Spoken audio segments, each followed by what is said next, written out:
नमस्कार मित्रांनो, सुस्वागतम. घरोघरी मातीच्या चुली या मालिकेच्या आजच्या भागामध्ये आता अवंतिका ही सौमित्रला सॉरी, खरंच मी चुकून आज ऐश्वर्यासमोर सारंग भाऊजींचं नाव घेतलं. तेव्हा जानकी सुद्धा तेथेच असते. त्यावर आता सौमित्र म्हणतो की अगं अवी, तू असं कसं बोलून गेली, कारण ते ऐश्वर्याला वाव द्यायचा नाही, तिला चान्स द्यायचा नाहीच असे आपण ठरवलेले आहेत आणि तू तर डायरेक्ट सारंगचं नाव घेतलं. आता अवंतिका म्हणते की अरे सोमी, असे अचानक काहीतरी होईल असं मला वाटलंच नव्हते, मी चुकले आणि खरंच माझ्या तोंडातून निघून गेले. तेव्हा आता जानकी म्हणते की इट्स ओके अवंतिका, आणि तिच्याकडून हे सर्व चुकून झाले असेल, सौमित्र भाऊजी तिला काही म्हणू नका. पण अवंतिका हे बघ, पुढच्या वेळेस मात्र तू नक्की लक्षात ठेव. आणि खरं तर काळजी तर मला वेगळ्याच गोष्टीची वाटते. तो माणूस नक्की होता कोण? आता जानकीला त्या माणूस नक्की कोण आहे याचा आता विचार येतो. आणि तो खिडकीतून आमच्याकडे डोकून का बघत असेल, त्यामुळे राहून राहून मला हेच वाटते की नक्की तो ऐश्वर्याला भेटायला आला असेल तर त्या माणसाला मी पकडले असते आणि ऋषिकेशने सुद्धा. परंतु अचानक ती गाडी मध्ये आली आणि ऋषिकेशचा अपघात झाला. आता जे काही त्यावेळेस घडलेले क्षण आहे तर ते सर्व काही जानकी सांगत असते. आणि मी स्वप्नात सुद्धा विचार केला नव्हता की असं काहीतरी मला करावे लागेल म्हणून. आणि ही गोष्ट आहे तर ती फक्त आपल्या घरापुरती मर्यादित नाही, आज ना उद्या अख्ख्या जगाला कळेल. परंतु मला त्याची पर्वा नाही. सगळ्या जगाला मी तोंड द्यायला तयार आहे, परंतु मला कोणत्याही जगाची भीती नाही. त्रास फक्त मला ह्या गोष्टीचा होतोय कारण ती ऐश्वर्या ऋषिकेशची लग्न करते आणि हे सगळं नाटक आहे. पण तरी सुद्धा माझं मन हे स्वीकारायला तयारच नाही. परंतु आता हे सर्व मला करावेच लागते माझ्या आईला मिळवण्यासाठी. त्या ऐश्वर्याकडून माझ्या आईचा पत्ता मिळवून घ्यायचा आहे. त्यावर आता अवंतिका म्हणते की वहिनी, हे बघा, सगळं काही ठीक होणार आहे, तुम्ही अजिबात चिंता करू नका, आम्ही सगळे आहोत ना तुमच्या बरोबर, सगळे मिळून लढूयात त्या ऐश्वर्याशी. आणि तेवढ्यात तेथे ऐश्वर्या येते आणि ऐश्वर्या लगेच म्हणते की हो लढ. अगं अवंतिका, तू तर माझ्याशी चांगलंच लढ. परंतु हे बघ अवंतिका, अगं तुम्ही कितीही माझ्याबरोबर लढाई लढवण्याचं ठरवलं तरी सुद्धा तुम्हाला कायम हारच पत्करावी लागेल. आणि चला आता उरका पटकन. लगेच आता सौमित्र म्हणतो की जे काही उरकायचं आहे तर ते आमचं आम्ही बघून घेऊ, तू मात्र आम्हाला शिकू नकोस. आणि काय ग, तू कशाला आली इथेस? आमचं बोलणं ऐकण्यासाठीच ना? तेव्हा ऐश्वर्या हसून म्हणते की नाही, कारण तुमची लाडकी वहिनी आहे ना जानकी वहिनी, तर तिच्या कानावर एक अशी गोष्ट घालवायला. आणि आपला गाल आता जानकी समोर धरते आणि जानकीला म्हणते की अगं बघ ना, बघ लवकर. तेव्हा मात्र आता जानकी ऐश्वर्याच्या गालाकडे बघते, कारण ती जबरदस्तीने ऋषिकेशच्या गालाची हळद आहे तर तिने ऋषिकेशच्या हाताने लावलेली असते. आता ऐश्वर्या म्हणते की अगं आज तर हळद आहे ना आमची, जशी ऋषिकेशने त्यांच्या गालाची हळद तुझ्या गालाला लावली होती, मग अगदी तशीच त्यांच्या नावाची उष्टी हळद त्यांनी मला सुद्धा लावली. आणि बघ ना, आणि कशी दिसते जानकी, मी छान दिसते ना? म्हणून मुद्दाम आता जानकी समोर ती आता इतकं खुश होण्याचं नाटक करत असते. जानकी मात्र तिच्याकडे रागाने बघते तर अवंतिकाला खूपच राग येतो. आणि परत आता ऐश्वर्या जानकीला म्हणते की अगं पण दोघींच्या नावा म्हणजे दोघींच्या गालावर आता ऋषिकेशच्या नावाची उष्टी हळद हे काही बरोबर नाही दिसत. तू एक काम कर, तुझ्या गालावर जी हळद आहे ना ऋषिकेशच्या नावाची उष्टी हळद, तर ती पुसून काढ. अगं पूस ना. तेव्हा आता जानकीला खूप राग येतो. जानकी आता सौमित्र आणि अवंतिकाकडे बघत असते तर ऐश्वर्या म्हणते की अगं पूस, आणि थांब मीच पुसते. म्हणून आपल्या हाताने ती जानकीच्या गाला उष्टी हळद आहे तर ती पुसायला जाते तर लगेच जानकी तिचा हात धरते आणि रागाने ऐश्वर्या असं म्हणते. तर ऐश्वर्या म्हणते की हे बघ, आज फक्त मी तुझ्या गालावरची उष्टी हळद पुसली, एकदा की माझं आणि ऋषिकेशचं लग्न झालंय तर तू अगदी तुझ्या नावावर जे ऋषिकेशचं नाव आहे तर ते कायमचं मी पुसून काढेल, हे लक्षात ठेव. आणि लगेच आता सौमित्र आणि अवंतिका यांना आपल्या गालाची हळद दाखवते की हे बघा, माझ्या गालाला जी हळद आहे तर ऋषिकेशच्या नावाची उष्टी हळद त्यांनीच स्वतः माझ्या गालाला त्यांच्या नावाची ही उष्टी हळद लावलेली आहे, असे खोशून आता तो गाल दाखवते आणि खोशून सांगत असते. आणि हे बघा, तुम्हाला माहिती आहे का, आम्ही सेल्फी सुद्धा काढलेल्या आहेत. आणि तुम्हाला हे सर्व खोटं वाटत असेल ना, मी लगेच तुम्हाला फोटो दाखवते. तेव्हा आता लगेच ऐश्वर्या फोटो दाखवायला घेते तर जानकी म्हणते की ऐश्वर्या, हे जे काही करतेस, जे काही वागतेस, तर आता जानकी बोलणार तोच लगेच. ऐश्वर्या तिला बोलून देत नाही आणि म्हणते की हो, मला त्याची फळं भोगावी लागेल असं असंच तुला म्हणायचं आहे ना? आणि हे बघ अगं, मला माहिती आहे सर्व, आणि मी ते सगळं काही फळं भोगायला सुद्धा तयार आहे. भोगेन मी ते सर्व, आणि मला जे सहन करायचे आहे ते सर्व काही मी सहन सुद्धा करेल. अगं जानकी, तुला कळत कसं नाही, कारण या घराची, रणदिव्यांच्या घराची मोठी सून म्हणून मी मिरवणार आहे आता. आणि तू तर जाणार जेलमध्ये चक्की पिसायला. त्यामुळे तुम्ही आता सगळे काही तयारीला लागा, असे बोलून आता तोऱ्यातच तेथून आतमध्ये निघून जाते. तर सौमित्र, अवंतिका आणि जानकी यांना या ऐश्वर्याचा खूप असा राग येतो. तेव्हा आता सौमित्र लगेच जानकीला म्हणतो की वहिनी, तुझा खरंच विश्वास आहे का? लग्न झाल्यानंतर आता ही बाई लताबाई कुठे ठेवलेला आहे, आपल्याला सांगेल का? तेव्हा आता अवंतिका म्हणते की हो, माझा तर अजिबात त्या ऐश्वर्यावर विश्वास नाही, कारण ती आपल्याला लताबाईचा पत्ता नाही सांगणार, आणि माझा अजिबात विश्वास नाही, ती आपल्याला काही सांगू शकणार नाही. म्हणून आता जानकीला सुद्धा त्या ऐश्वर्याचा खूपच राग येतो. त्यानंतर आता इकडे माया ही लताबाईला सफरचंद अगदी चिरून वगैरे देते. तर आता लताबाईला खाल्ल्यानंतर थोडंसं बरं वाटतं. ती मायाला थँक्यू म्हणते, खरंच तुम्हाला दिल्यानंतर मला खूप बरं वाटलं. आणि आता मायाला ती विचारते की मला एक गोष्ट सांग बरं, मी चक्कर येऊन पडल्यानंतर कोण माणसं आली होती? त्यावर आता माया म्हणते की मला माहिती नाही, परंतु मला असं वाटतं की ते कुठल्या तरी केसच्या संदर्भात आले होते. इन्स्पेक्टर होते आणि तो माणूस आहे तर तो सतत त्यांना साहेब साहेब म्हणत होता. त्यांना बघितलं सुद्धा होतं, परंतु मी येथे लपून बसले होते. लताबाई विचारते की अगं, म्हणजे ते इथे आले होते आणि तू काहीच बोलली नाही का? अगं, तू तर थोडी हिंमत दाखवायला हवी होती, काहीतरी रिॲक्ट करायला हवे होते. तेव्हा माया म्हणते की हो, माझ्या मनात सुद्धा आले होते आणि तोंडातून शब्द सुद्धा निघणार होता, परंतु मला असं वाटलं की त्या माणसाने जर तुम्हाला पुन्हा त्रास दिला तर, आणि तुमच्या काळजीपोटी मी शांत बसले. तर लताबाई म्हणते की अगं, तू जर बोलली असती तर त्या पोलिसांनी आपली मदत कदाचित केली असती. तर माया म्हणते की हो ना. माया म्हणते की मी तेच करणार होते, परंतु ह्या सगळ्यामध्ये तुमच्या डोक्याला खूप लागलेले होते आणि डोक्यातून रक्तही वाहत होते, आणि त्यावेळेस मात्र मला काय करू हे सुचेनासे झाले होते. परंतु मला आता असं वाटतं की त्या माणसाच्या तावडीतून मी तुम्हाला सोडू शकले असते. आणि हे बघा काकू, मला माफ करा, खरंच सॉरी. तर लताबाई म्हणते की ठीक आहे. अगं, तू एवढा कसला विचार करतेस? इतका विचार करू नकोस, उगाच तू इतकं वाईट वाटून घेऊ नकोस. तुझी काहीही चूक नाही ग, आणि हे सगळं तू जे काही केलंस ते चांगल्यासाठीच केले. त्यामुळे हे बघ, फार तू मनाला असं लावून घेऊ नकोस. त्यानंतर आता इकडे ऋषिकेश रूम मध्ये येतो आणि ती जी ऐश्वर्याने बळजबरीने लावलेली गालाची हळद आहे तर तो टॉवेलने वगैरे पुसत असतो. त्याला इतका राग आलेला असतो. जानकी म्हणते की ऋषिकेश, अहो ऋषिकेश, काय करतात तुम्ही हे सर्व? ऋषिकेशच्या हाताला लागलेले असल्यामुळे त्याला वेदना होत असतात. जानकी म्हणते की ऋषिकेश, अहो तुम्ही ठीक तर आहात ना? ऋषिकेश म्हणतो की हो जानकी, मी ठीक आहे. तेव्हा जानकी विचारते की ऋषिकेश, खरंच त्या ऐश्वर्याने तुमच्यासोबत फोटो काढला का? तेव्हा ऋषिकेश म्हणतो की हो, आणि हे बघ जानकी, माझ्याकडे त्यावेळेस कोणताही दुसरा पर्याय नव्हता, आणि हे बघ अगं, तिला जे करायचं असेल ते सर्व करून दे, तिच्याकडे अजिबात तू लक्ष देऊ नकोस. जानकी म्हणते की अहो, तिला तर मी अद्दल घडवणारच आहे, तिला नाही सोडणार मी, परंतु मला एक गोष्ट सांगा की नक्की तो माणूस कोण होता?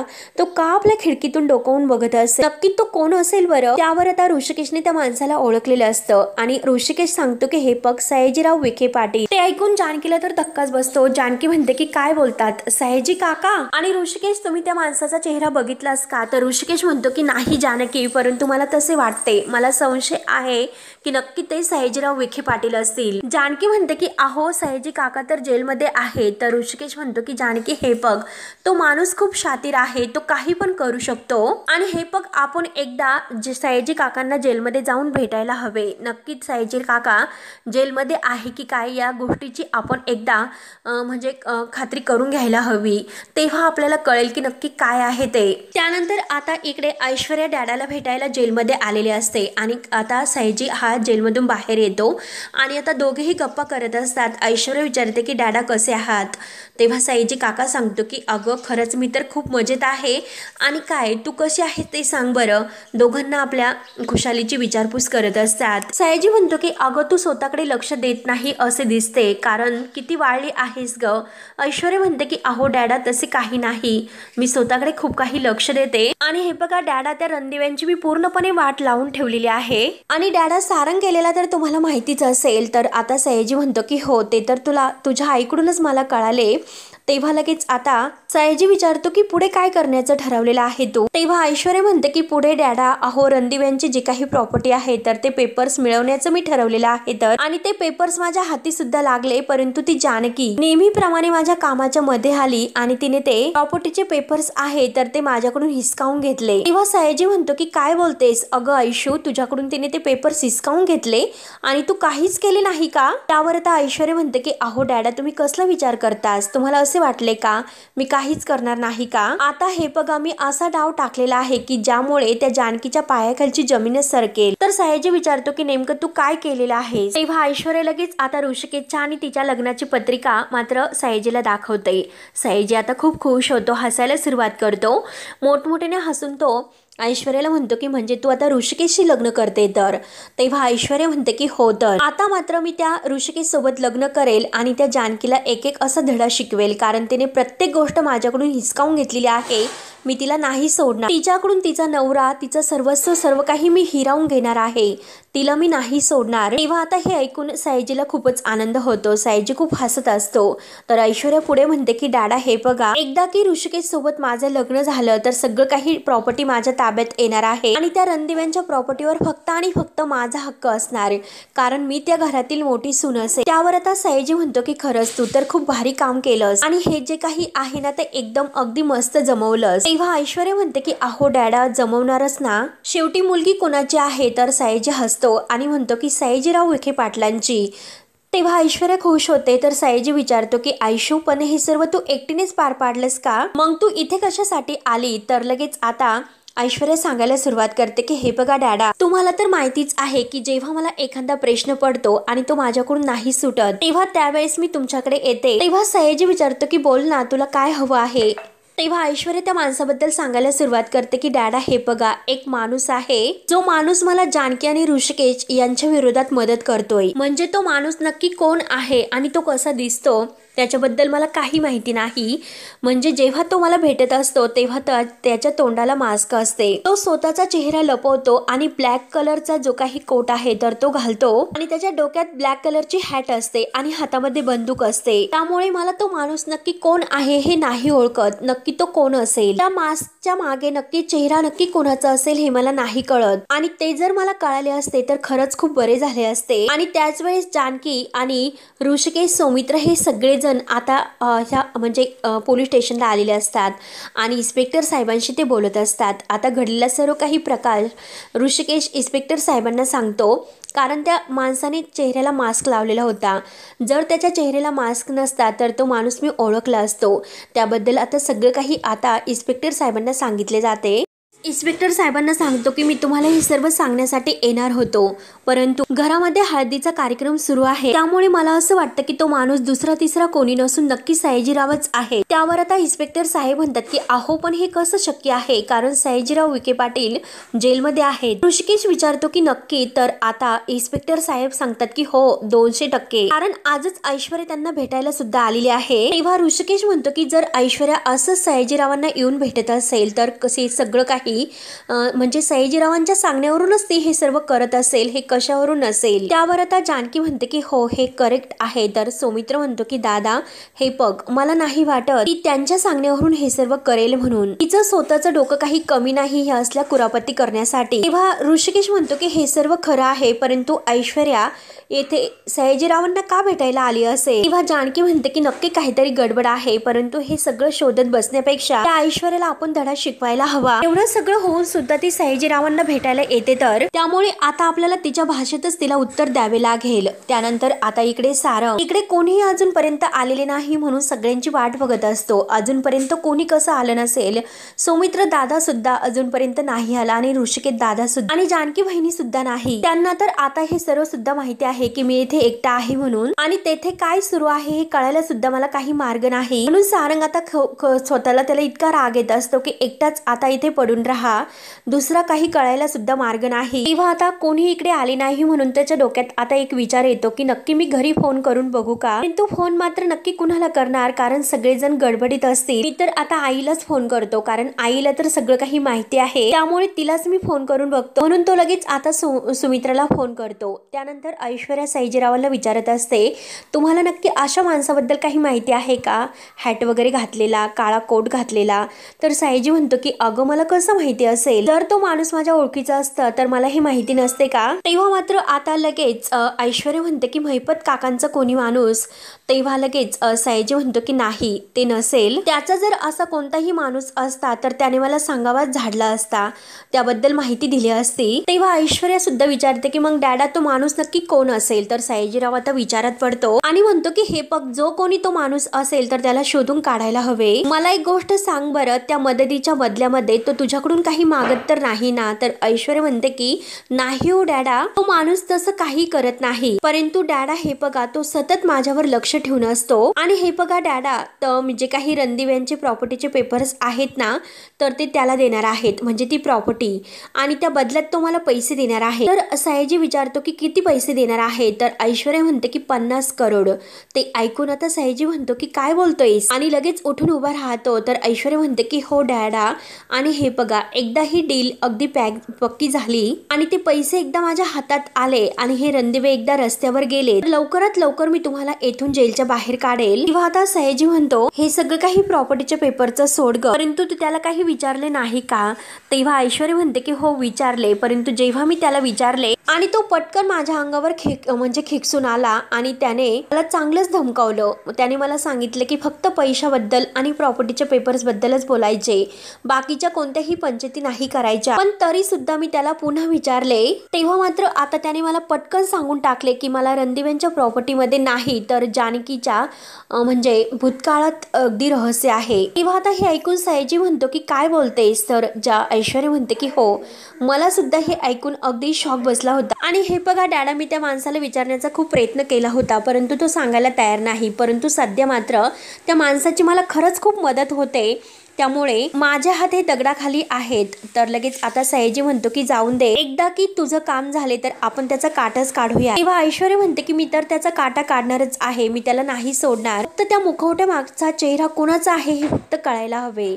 आणि त्याच वेळेस आता जानकी, ऋषिकेश आणि सौमित्र हे आता त्या रूममध्ये येतात आणि इन्स्पेक्टर साहेब लगेच दरवाजा उघडतात। ऐश्वर्या आणि सयाजी तेथे बोलत असतात। तेव्हा आता जानकी म्हणते की अगं, तू तर किती मुखवटे घालून वापर करतेस हे तर चांगलंच माहिती आहे, आणि हे बघ, आता हा कोणता नवीन मुखवटा आहे? अगं, तू तर इतकी नाटकं करते, मग आता हे कुठलं नाटक आहे? आणि तेवढ्यात आता इकडे सारंग मात्र घरी फोन करतो। तर सुमित्रा फोन उचलते आणि कोण आहे असं विचारते। सारंग म्हणतो की आई, अगं मी बोलतो सारंग। तेव्हा आता सुमित्रा घाबरते। सुमित्रा म्हणते की अरे सारंग, तू कशाला फोन केलास? तेव्हा सारंग म्हणतो की अगं आई, तू असं का करतेस? कशाला म्हणजे? अगं मला घरची काळजी वाटते, अगं इथे सारखं सारखं एकटा राहून मला खूप कंटाळा आलेला आहे। अगं रोज रोज मला कोणीतरी भेटायला येते, रोज सौमित्र दादा येतो, कधी जानकी बहिणी येते, तर कधी ऋषिकेश दादा येतो, परंतु आज मात्र कोणीच आलेले नाही, आणि इकडे मी एकटाच आहे। तेथे नक्की काय सुरू आहे, काय चाललेले आहे हे मला काहीच कळायला मार्ग नाही। तेव्हा सुमित्रा म्हणते की अरे आज का आले नाही? अरे इकडे खूप मोठा एक प्रॉब्लेम झालेला आहे। तेव्हा सारंग म्हणतो की आई, प्रॉब्लेम म्हणजे नक्की काय काय झाले मला सांग ना। तेव्हा आता सुमित्रा म्हणते की अरे सारंग, आपल्या ऋषिकेशचा खूप मोठा एक ऍक्सिडेंट झाला। ते ऐकून आता सारंगला खूप मोठा धक्का बसतो आणि तो घाबरतच विचारतो की म्हणजे आई नक्की काय झाले आणि कुठे ऍक्सिडेंट झाला, मला सांग ना आई, आणि दादा आता कुठे आहे, लवकर सांग बरं। सारंगची पूर्णपणे आता अगदी घाबरून तो टेन्शन मध्ये आलेला असतो आणि म्हणतो की आई, मी एक काम करतो, मी तेथे येतो, लगेच येतो। तेव्हा सुमित्रा म्हणते की अरे तू वेडा आहेस का, तू येथे कसं येशील बरं?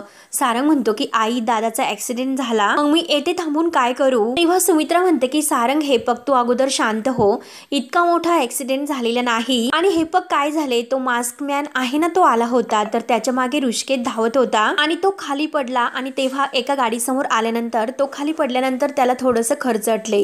तेव्हा सारंग विचारतो, मास्क घातलेला माणूस म्हणजे नक्की आई कोण होतं? आणि आई हा तोच व्यक्ती असेल ना मास्क घातलेला? म्हणजे हे बघ आई, अगं 2 दिवसापूर्वी मी आपल्या घराच्या बाहेर आलो होतो, अंधार होता आणि तेव्हा मात्र मला तेथे आपल्या अंगणामध्ये एक असा मास्क घातलेला माणूस दिसला. तो आपल्या अंगणामध्ये उभा होता आणि आपल्या घराकडे एकटक बघत होता आणि तेव्हा हळूच मी त्याला बघितलं होतं. काही वेळानंतर तो तेथून निघाला आणि मी त्याचा पाठलाग करत त्याच्या मागे गेलो, परंतु तोपर्यंत तो त्याच्या गाडीमध्ये बसला आणि तेथून निघून गेला. आणि हे बघ, मी पाहिलेला जो मास्क घातलेला माणूस आहे आणि दादाने सुद्धा बघितलेला तो मास्क घातलेला माणूस आहे, हा नक्की माणूस एकच आहे. तर ते ऐकून सुमित्राला सुद्धा खूप टेन्शन येते. सुमित्रा म्हणते की अगं काय करू नेमकं, परंतु सारंगचे डोळे भरून आलेले असतात. तो म्हणतो की आई मला एक गोष्ट सांग, अगं दादा पडला, मग त्याला काही मार वगैरे लागलेला नाही ना? मला दादाची खरंच खूप काळजी वाटते. आई मला खरं खरं सांग बरं, दादा कसं आहे? त्यावर आता सुमित्रा म्हणते की अरे तू काळजी करू नकोस, तो ठीक आहे, आता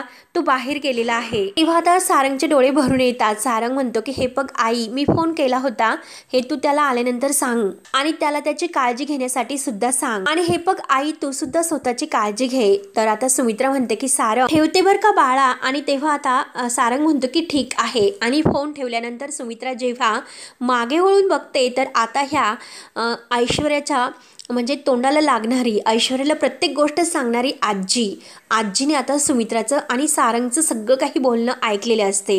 सुमित्रा जेव्हा मागे वळून बघते तर आजीला बघून तिला धक्काच बसतो. सुमित्रा आता खूप घाबरते. तर आजी लगेच आता सुमित्राला विचारते. त्यानंतर आता इकडे जानकी ही ऐश्वर्याला सयाजीरावांच्या समोर विचारत असते, सयाजीराव, अहो तुम्ही ऐश्वर्यावर कसे संस्कार केलेत? एक वडील आपल्या मुलीला चांगले संस्कार देण्याचा प्रयत्न करत असतो, परंतु तुमचे हे संस्कार कोणते आहेत? हे कोणते संस्कार की एक चांगलं घर फोडण्याचा संस्कार, एका मुलीचं आयुष्य उद्ध्वस्त करण्याचं, तिचा संसार मोडण्याचे संस्कार तुम्ही तिला देतात. तेव्हा लगेच आता सयाजी जानकीवर ओरडतो की ए जानकी, हे बघ, माझ्या मुलीवर अगदी हात उगारण्यावर स्वतःकडे बघ आणि स्वतः काय काय केलं हे तुला कळेल. आणि हे जे काही सर्व झालेलं आहे तर हे सर्व तुझ्यामुळे झालेले आहे. तुम्हीच माझ्या घरी आले होते की पोरीचा हात द्या म्हणून आणि आमच्या ऐश्वर्याचा हात तुम्हीच मागण्यासाठी आला होता. तेव्हा मात्र आता लगेच ऐश्वर्या म्हणते की अहो डॅडा जाऊन द्या, तुम्ही कशाला इतका विचार करताच? कारण हे जे लोक असे आहेत, त्यांनी जे जे काही केलेलं आहेत ना ते लवकरच विसरतात आणि फक्त माझ्या चुका आहेत ना त्याच फक्त यांच्या कायम लक्षात असतात. तेव्हा जानकी म्हणते की अगं ऐश्वर्या, तुझ्या पण काही गोष्टी लक्षात नाही. एक गोष्ट लक्षात ठेव, तुझं सौमित्र भाऊजींबरोबर लग्न मोडलं होतं आणि त्यानंतर तू काय केलं तर त्यांना किडनॅप केले होते आणि आठवते ना तुला हे सर्व? आणि त्यानंतर सारंग बरोबर लग्न करण्याचं जे काही प्रपोजल आहे तर ते तुमच्याकडूनच आले होते, हे लक्षात तर असेल ना? आणि तुला तर सारंग भाऊजींशी लग्न करायचे नव्हते, मग तू कशाला लग्न केलंस आणि कशाला तू आमच्या घरात लग्न करून आलीस आणि आमच्या घराचा सर्व काही अगदी खेळ करून ठेवला? ऐश्वर्या लगेच नाटक करते आणि म्हणते की हे बघा इन्स्पेक्टर साहेब, अहो जानकी आता जे काही बोलली त्या सगळ्यावर तुमचा विश्वास बसतो का? आणि जर तुमचा विश्वास बसला असेल तर तुम्ही आत्ताच्या आत्ता मला तुरुंगामध्ये टाका, कारण जानकी जे काही बोलत आहे कोणताही पुरावा जानकीकडे नाही आणि कोर्टात मात्र पुरावा हवा असतो आणि तुमचा वेळ वाया जाऊ नये म्हणून मी तुम्हाला सांगते. आणि काय ग जानकी, आहे का काही पुरावा तुझ्याकडे? आणि हे बघा ऋषिकेश, तुमच्या बायकोला जरा समजावून सांगा, आरडा ओरड करून लढाई जिंकता येत नाही आणि ऑलरेडी तिच्यावर केस सुद्धा सुरू आहे आणि ती माझ्यावर आळ घेते. आणि आता ऐश्वर्या इन्स्पेक्टर साहेबांना म्हणते की तुम्ही काहीतरी बोला हो. तेव्हा आता इन्स्पेक्टर साहेब आता जानकीला म्हणतात की जानकी बहिणी, हे बघा तुम्ही टेन्शन घेऊ नका, या सर्व गोष्टींचा खुलासा कोर्टामध्येच होईल आणि यावर आता चर्चा करून सुद्धा काही उपयोग नाही. तेव्हा आता जानकी म्हणते की इन्स्पेक्टर दादा, अहो तुम्हीच बघतात ना, कारण ही हिच्या वडिलांना इथे भेटायला आलेली आहे, किती मोठी फितूर आहे ही. तेव्हा आता इन्स्पेक्टर साहेब म्हणतात की हे बघा, तुमच्या मते ती फितूर आहे, परंतु कोर्टांच्या मते सयाजीरावांच्या मुलगी आहे, त्यामुळे आम्ही मात्र काही करू शकत नाही. तेव्हा आता जानकी म्हणते की अहो पण ऋषिकेश जानकीचा हात धरतो आणि हे बघ जानकी तू शांत हो असे म्हणतो. तेव्हा लगेच आता ऐश्वर्या ऋषिकेशचा हात जानकीच्या हातातून हिसकावून बाजूला घेते. ऋषिकेश रागाने ऐश्वर्याच्या हातातील आपला हात हिसकावून बाजूला घेतो. ऐश्वर्या रागाने ऋषिकेशला म्हणते की हे सर्व काय सुरू आहे? तुम्ही जानकीचा हात का धरला असेल? आणि ऋषिकेश तुम्ही विसरलात का आपलं लग्न होणार आहे आता आणि ही तुमच्यासाठी परस्त्री असेल? तेव्हा ऋषिकेशला खूप राग येतो. ऋषिकेश रागाने ऐश्वर्याकडे बघत असतो. ऐश्वर्या लगेच म्हणते की माझ्याकडे असं का बघतात? काही चुकीचं बोलले का मी? कारण जानकी मात्र आता तुमच्यासाठी एक परस्त्री आहे. तेव्हा आता जानकीला खूप राग येतो. जानकी आता रागाने तिच्याकडे बघत असते आणि आणि मित्रांनो शेवटी हा भाग येथे संपतो। पुढील भागामध्ये मेहंदीचा कार्यक्रम असतो आणि मेहंदीच्या कार्यक्रमासाठी शेवटी ऋषिकेशला तयारच व्हावे लागते।